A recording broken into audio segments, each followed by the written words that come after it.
गणपति बप्पा मोरया। गणपति बप्पा मोरया। जय गणेश देव। माता जी पार्वती, पिता महादेवा। गणेश चतुर्थी की आप सबको बहुत बहुत मुबारक, बहुत बहुत शुभकामनाएं।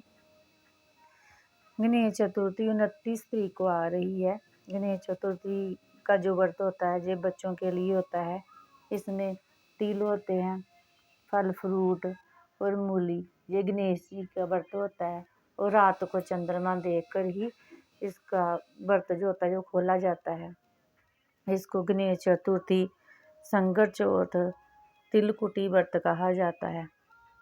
आप बताना, जो भी कथा सुन देंगे, आप बताना कि आपके शहर में, जो आपके गांव में इस व्रत को क्या कहा जाता है। हमारे इधर तो इसको गणेश चतुर्थी, संकट चौथ और तिलकुटी व्रत कहा जाता है। आप कमेंट करके जरूर बताना कि आपके वहाँ, आप जहाँ से भी आप कथा सुनेंगे, आप जरूर बताना कि आपके वहाँ इसको क्या बोला जाता है। जय गणेश, जय महेश, जय गणेश देवता, जय महेश देवता।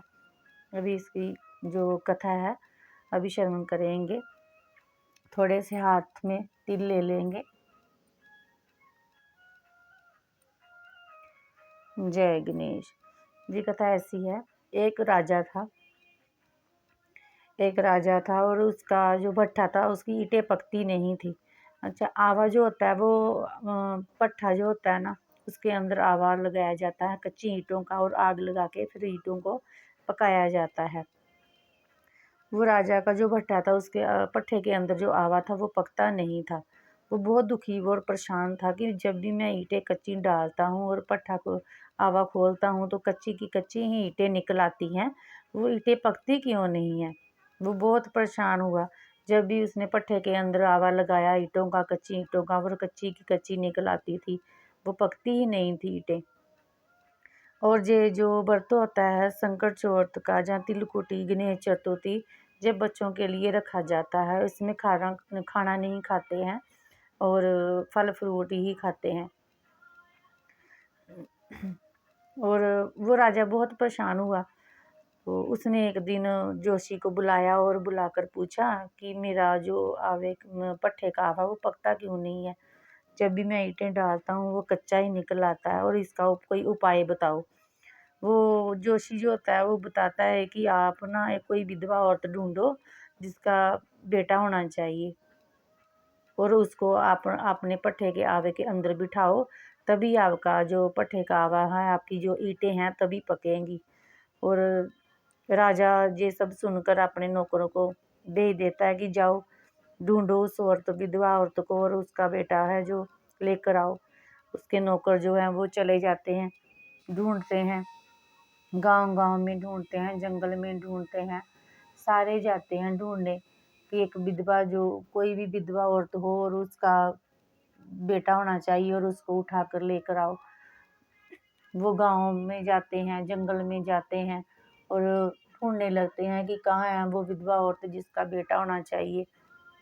ढूंढते ढूंढते उनको एक विधवा औरत मिली और उसका एक बेटा था, उसका एक ही बेटा था, और ऊपर से वो विधवा थी।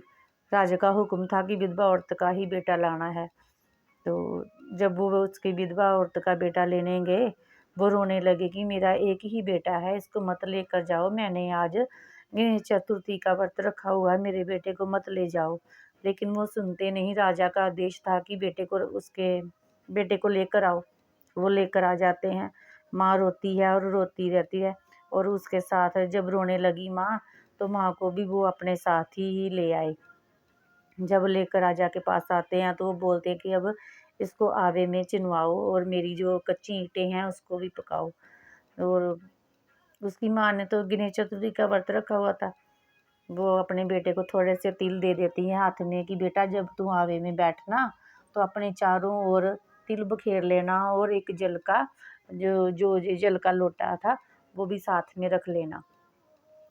जब उसके बेटे को अंदर बिठाया जाता है, चारों ओर कच्ची ईंटें चिनाई जाती हैं। जब पट्ठे को जो आवा होता है, जो पट्ठे को बंद करने लगे, तो उसके साथ ही ना एक बिल्लियों का जोड़ा भी अंदर घुस जाता है। उसका बेटा राम राम करता पट्ठे के अंदर बैठ जाता है। जब थोड़ी देर हुई, महीने हुए, तब वो आवा खोलने का टाइम हुआ तो आवा खोलने लगे। राजा ने बोला कि अब तो मेरा आवा पक गया होगा, और जाओ जाकर देखो और खोलो उसे कि मेरी ईंटें पकी हैं कि नहीं पकी। जब आवे को खोलने जाते हैं उसके नौकर, तो अंदर से आवाज़ आती है, जरा धीरे धीरे। जब भी वो थोड़ा चलाएं, बोले जरा हौले हौले, जरा धीरे धीरे खोलो। वो डर जाते हैं कि पता नहीं अंदर भूत है, कौन है अंदर से। वो जब भी वो थोड़ा अंदर से लगाते, ऊपर से लगाते, तो अंदर से आवाज़ आती, जरा धीरे धीरे, जरा हौले हौले। वो भाग कर राजा के पास गए। राजा जी, जब भी हम आवे को हाथ लगाते हैं तो अंदर से आवाज़ आती है कि जरा धीरे धीरे, जरा हौले हौले, अंदर पता नहीं कौन बोल रहा है।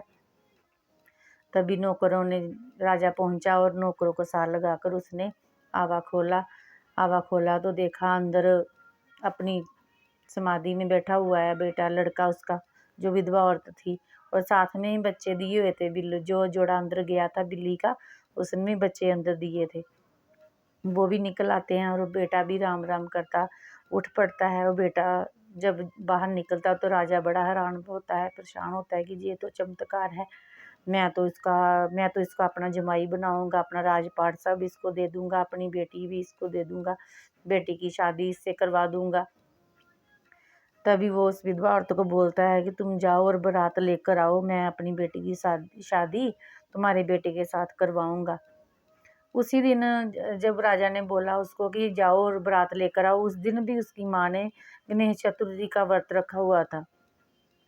बारात लेकर आते हैं, धूमधाम से अपनी बेटी की शादी करवा रहा है, इधर अपना बेटे की शादी करवा रही। लेकिन क्या हुआ कि उसकी जो जिठानियाँ थी उस औरत की, उसका ना मुंह जूठा करवा दिया, और मुंह जूठा हो गया उसका। मुंह जूठा हो गया तो उधर उसके बेटे की 3 फेरे हो चुके थे, अभी एक फेरा उसका रहता था। जब भी 3 फेरे हुए तो उसकी माँ का मुंह जूठा हो गया। तो वो देवी देवते आए, ब्रह्मा विष्णु महेश आए और उसके बेटे को उठा कर ले गए, क्योंकि उसकी माँ का मुंह जूठा हो गया था। उसने गणेश चतुर्थी का व्रत रखा हुआ था। मुंह जूठ हुआ, जब भी मुंह जूठ हुआ तो उसका ब्रह्मा विष्णु महेश आए और उसके बेटे को उठा कर ले गए।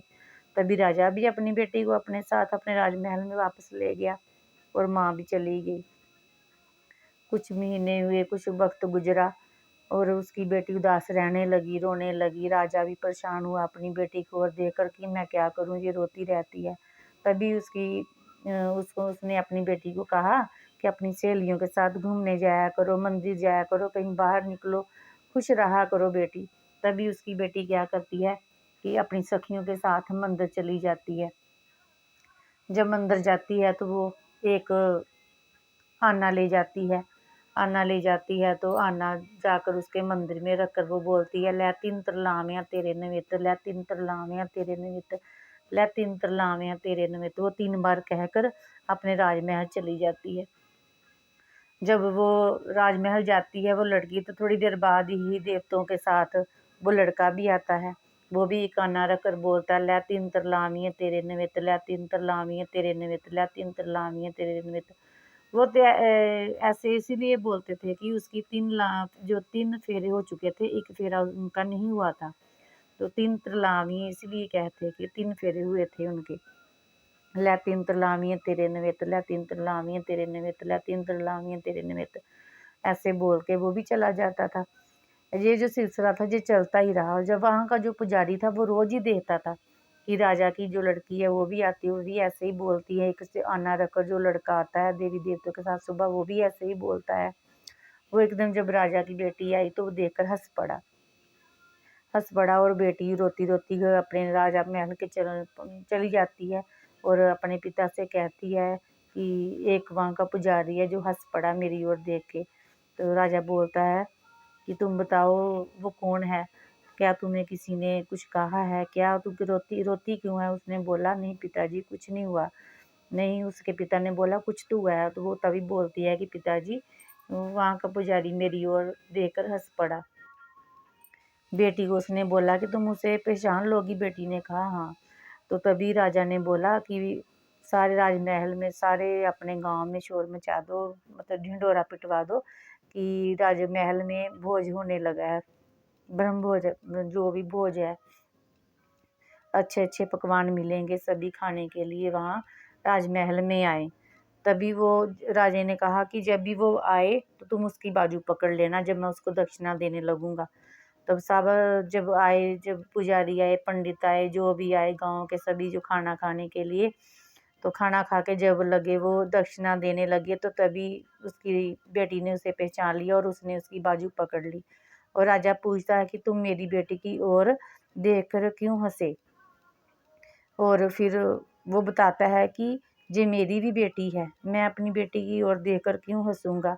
मैं तो इसलिए हंसा कि जब भी आपकी बेटी मंदिर आती है और एक आना देकर बोलती है तीन तरलावियां लै तेरे नवेत, तीन तरलावियां लै तेरे नवेत, तीन तरलावियां लै तेरे नवेत, तीन तरलावियां लै तेरे नवेत, 3 बार जब कहती है तो चली जाती है। थोड़ी देर बाद में एक लड़का आता है देवी देवताओं के साथ, वो भी ऐसे ही बोलता है कि लै तीन तरलावियां तेरे नवेत, तीन तरलावियां तेरे नवेत, तीन तरलावियां तेरे नवेत। मैं तो इसीलिए हंसा कि ये क्या बोल रहे हैं।